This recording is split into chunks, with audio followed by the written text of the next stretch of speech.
GingerGM.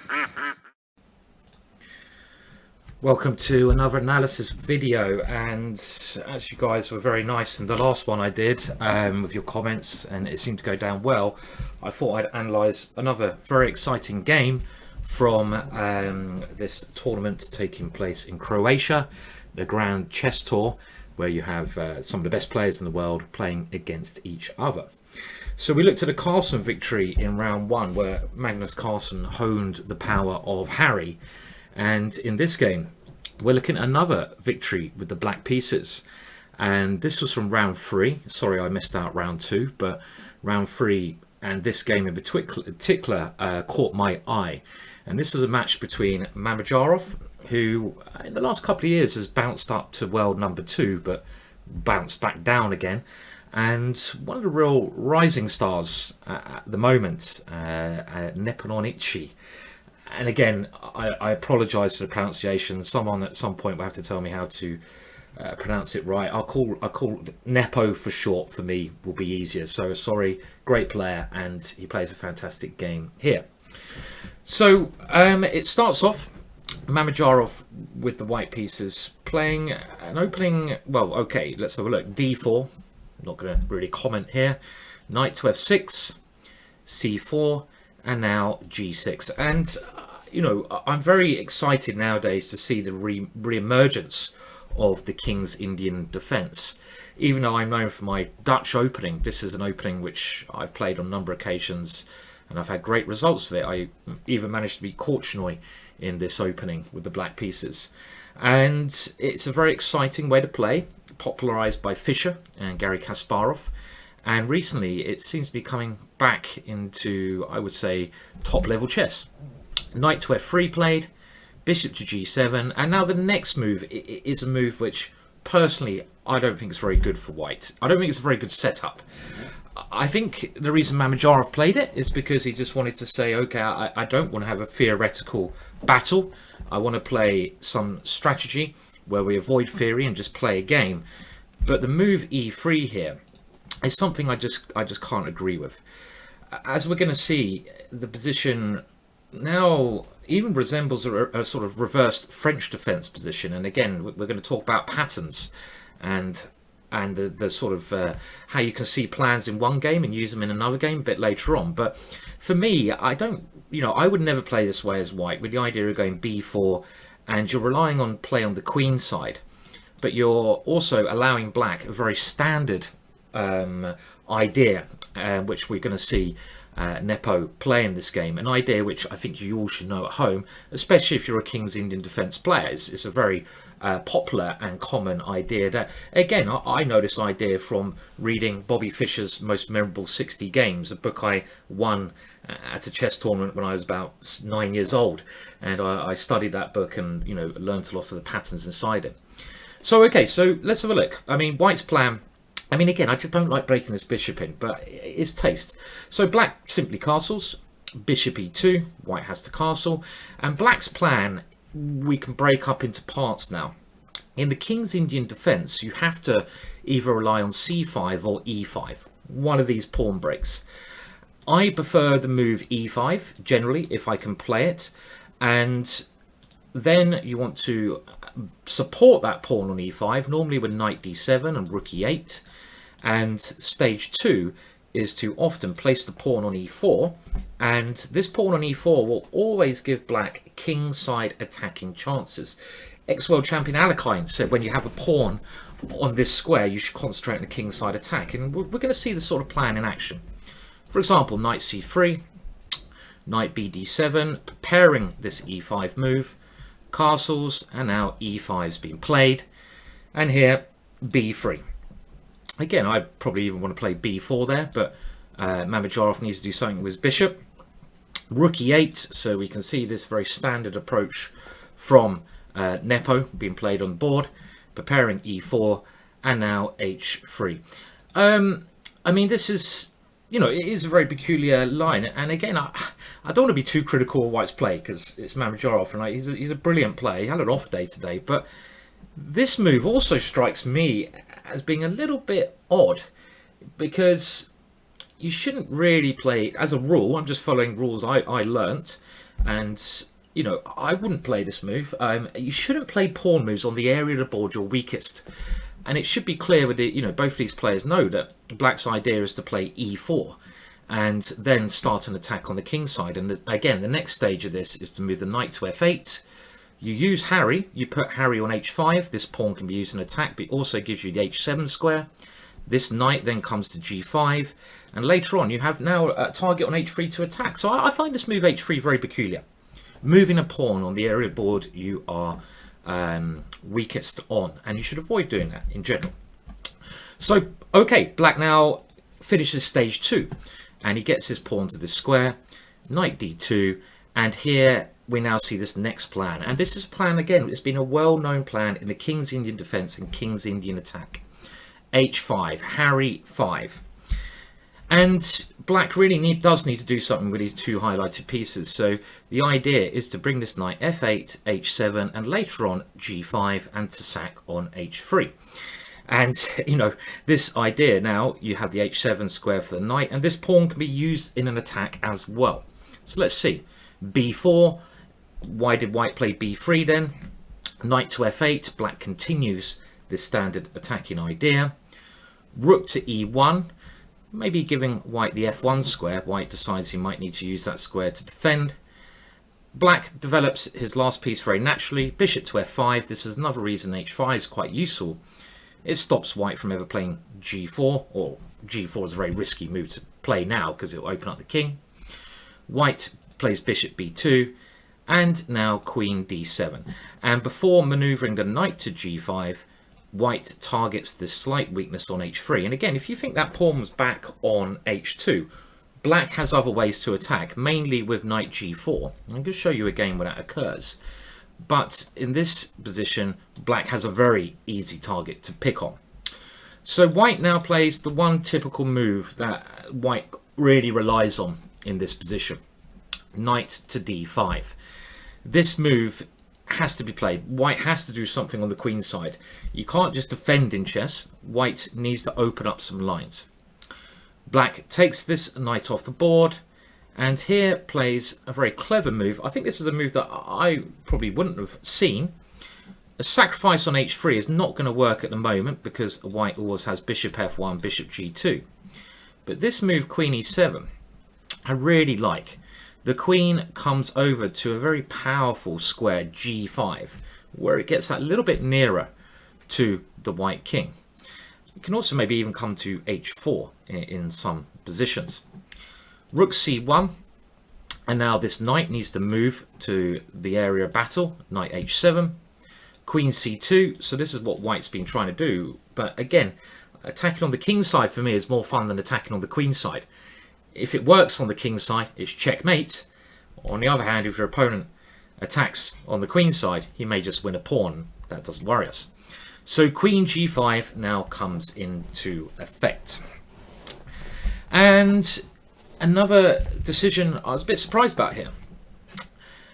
Here there is a clear threat, bishop takes h3, and I would assume that king h2 is a move white should be playing to try and keep as many pawns around his king as possible. One thing about this structure in general, and we're going to see this occurs in many games, is that white really doesn't have any pieces on the king side. So it's, you know, the white king is always going to be quite badly defended, so you need to keep your pawns close to you, close protection. And this move at least, you know, stops black from breaking through. What would black been trying to do here? Well, first of all, probably just guard this one, so rook e7. It's quite hard for white to break through, and maybe now black can either consider ideas with queen h4, knight g5, and taking on h3, going for this target, if you can imagine that scenario of attack. Maybe then, you know, sacrificing a piece. Maybe queen h4, g5, g4 is another way to attack. You even have ideas knight to f6 to g4, sacrificing a piece to attack there. So there are numerous sacrificial ideas here. So after this one, we now had, well, white taking on c7. Queen takes c7. And here bishop takes h3 comes in, and this is a very dangerous position for white. Bishop to f1 played, and now a very nice move, simple move. We don't lose d6. You have to defend in certain positions as well. Bishop to f8. White grabs an extra pawn, but after knight to f6, black now has the g4 square to attack on. And with 3 pieces attacking the white king and an h-pawn, it's looking very bad for white already. Now at this point, I would like to throw in that, and I'll talk about this more at the end of the video. I should have mentioned it at the start. It just applied to me. If you like my YouTube channel and you want to support what I do, then I don't ask for donations, because I have a shop where if you buy something, you get something in return that will help you learn. And at the moment, until Sunday evening, we are running quite an amazing sale. We have a biggest sale ever, 75% off our 2 big courses with Lawrence Trent and Grandmaster Danny Gormally. It's 20 hours in total. If you put both of these courses into your shopping cart at GingerGM.com, so if you put both of these courses into the shopping cart and you use this code courses_50, you will get an extra 50% off the price now, and come Monday we're putting it up to full price. So this is your last chance to get 20 hours of tuition.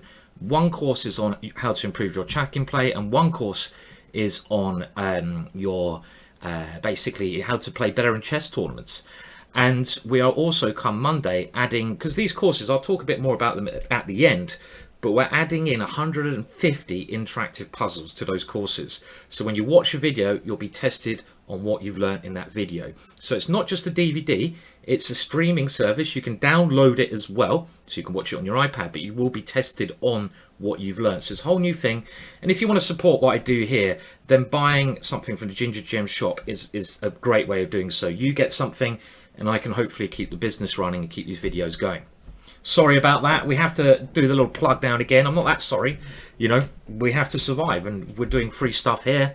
So, that's a way you can support. Go and check it out. Put both the courses into the shopping cart and use that coupon courses_50 to get your 75% off. Okay, so backward again. So now white tries queen a6, maybe hoping to get the queen back around. Bishop c8 played, and the reason for this is that black wants to bring the knight now to this square, but not allow pawn takes h3. The queen moves, black chases the queen until it goes to a bad square, and now chases it again, and this forces another weakening in the white position. f3, and again, you're making another pawn move on the area of the board you're weakest, but it was quite hard to find another solution. Black gets rid of another protector of the white king, and after knight takes, it's easy to see that this 1 pawn is really, not keeping the white king well defended.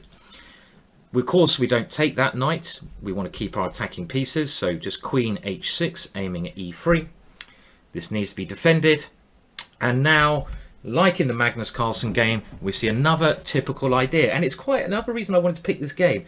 If you saw my analysis of the Magnus Carlsen game, it was a very similar strategy that was used in that game and in this game. h4. Pushing your h-pawn to open up your opponent's king when your opponent doesn't have an h-pawn to block that file. The h-pawn's gone, and this is precisely the situation that occurred in Giri with the white pieces versus Magnus Carlsen with the black pieces. This h-pawn used to open up the king. So again, you can see these patterns, and if you should be able to see how you can use them yourselves then and improve your own game. White rather desperately tries a piece sacrifice, knight to e5, and it gets a bit messy had black taken this one, because all of a sudden white gains some attacking chances. And when you have a good position, why give your opponent any chance to complicate? So black simply continues with h3, this plan that Magnus Carlsen used recently. White gets rid of one attacking piece but allows another one to strongly enter into the game. And around here, the white king is just too weak. White king has lost its pawn protection. White tries taking on that square. There was a threat here. Let's say if b5, can you see the checkmate in 2 move? Maybe answer that in the comments. I won't tell you the answer now, but it is checkmate in 2 moves here. I'll let you guys work that out. So this is why Harry was eliminated. But after knight takes e3, look how naked that guy is. You know, he's really going to get assaulted by one of the strongest attacking combination of two pieces, a queen and a knight. They work together like Torval and Dean do at skating. That's a bit of an old analogy. I'm sure a lot of you won't get that.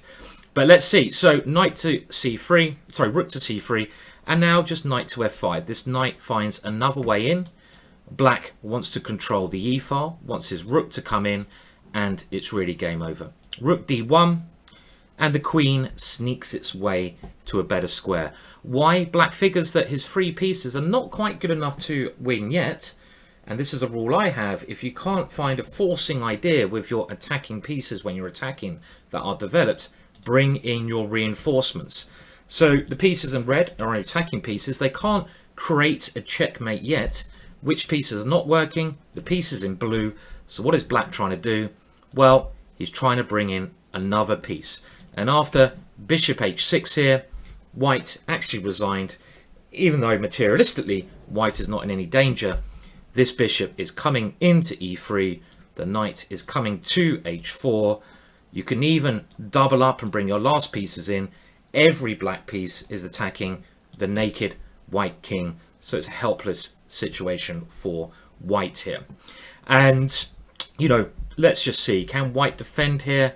Well, I don't see how. The immediate threat is even to check and to take on f3. And there's no way White will survive this position. You can play this out yourselves at home, but Black's attack has become too strong. Now, again, I do want to, again, when I saw this game, I just thought, right, what can we learn from this game? And this is what I want to show you now. It reminds me of Bobby Fischer.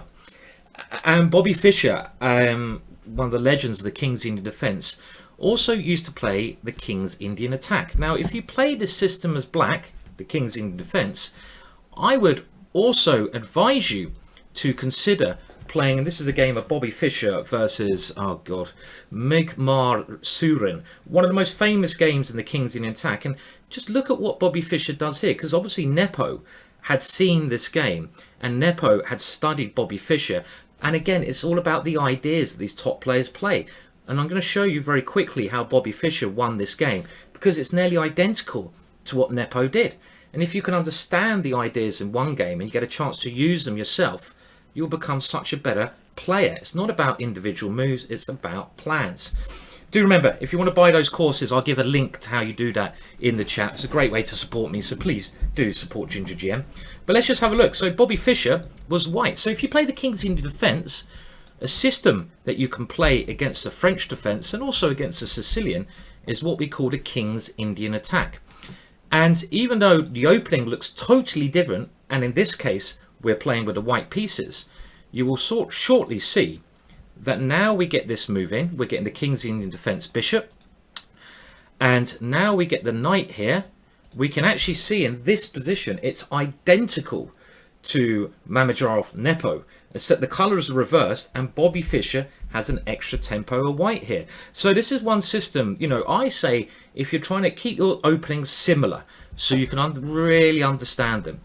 And again, if we follow the plan, Bobby puts his pawn on e5. We mentioned how this helps to get an attack. What does he do next? He over defends it. And then what was the next maneuver? Can you remember? The next maneuver was bring the knight to h2. So knight to f1 and h4. And again, identical plans. And this game was played, you know, 50, 60 years previous to Nepo's game. But of course, you can see it's exactly the same idea. A3, you have to sometimes do something on the other side of the board to slow your opponent up. But now that Bobby has done that, he can concentrate by bringing his pieces into the game. And we even saw Nepo put his bishop on this square.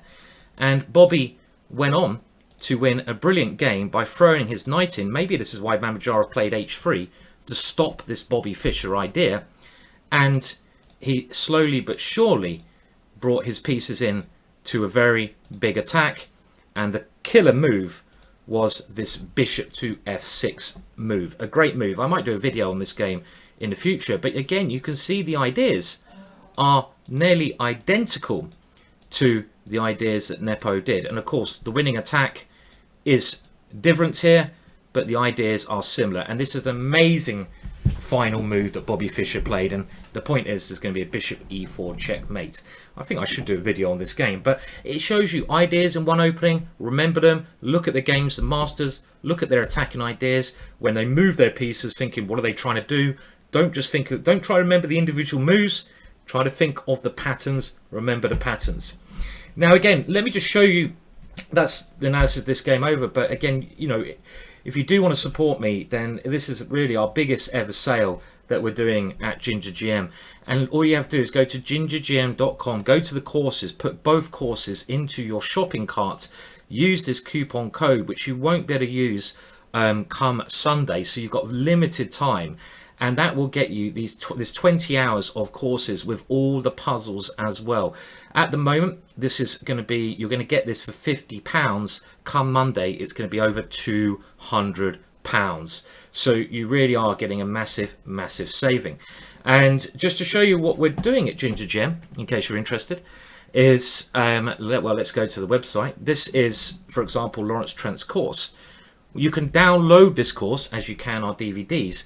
But what we're also offering is a streaming service you can use on your phone.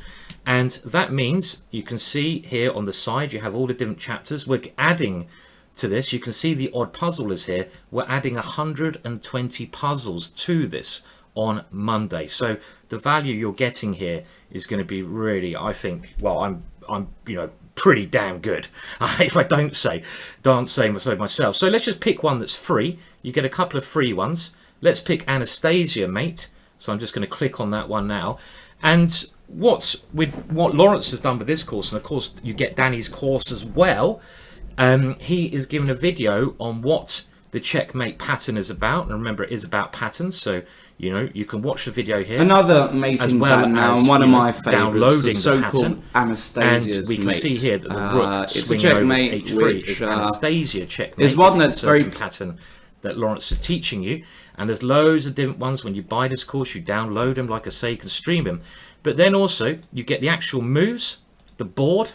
So you get the intro of what's happening here, and then you get the puzzles. And this is something we're building up, this feature.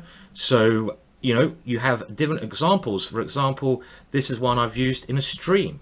In this position, it's black to play and win. And I know for Anastasia checkmate, we're trying to take there. And I know the answer is queen takes c7. So you can test out your skills, test out what you've just learnt, and we can see here that rook to here is going to be checkmate, and now rook takes a7 is of course the end of the game. So this is what we're trying to create at GingerGM. We're trying to create a whole experience with our new courses, where you get all these puzzles, you get all the videos of top players in the world. You can test out what you've learnt in the videos, which I think is incredibly useful, and you can improve with the ideas that we're bringing up.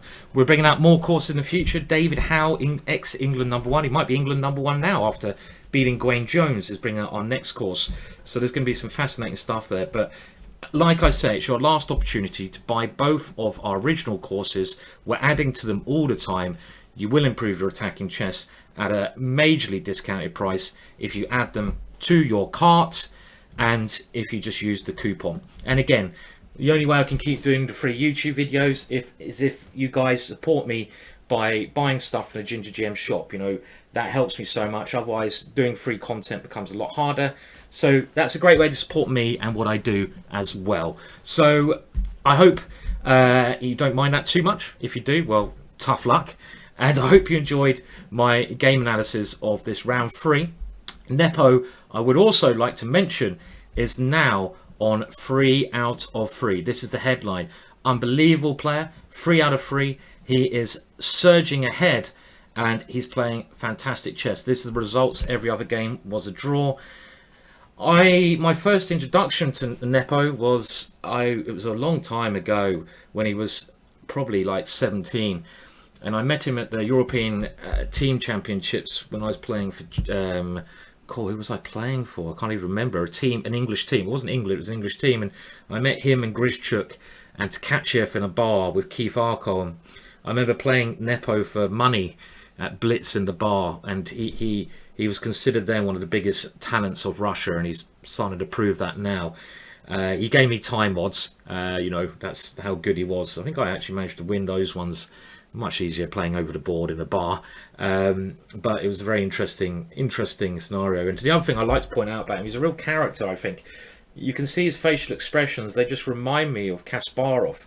Kasparov is said to be the best actor in the world.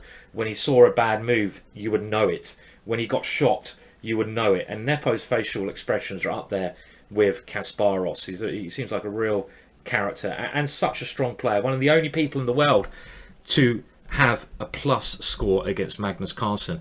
You know, I wouldn't be surprised he, you know, could be one of the next challengers for Carlsen if he continues at this rate. Well, it's going to be very hard to stop him. I hope you remember the plans in this King's Indian attack anyway. That's the one thing to take away. And please do like this video. Please do subscribe to my YouTube channel, and I'll be back with another video of some sort tomorrow. Have a great weekend. Goodbye for now.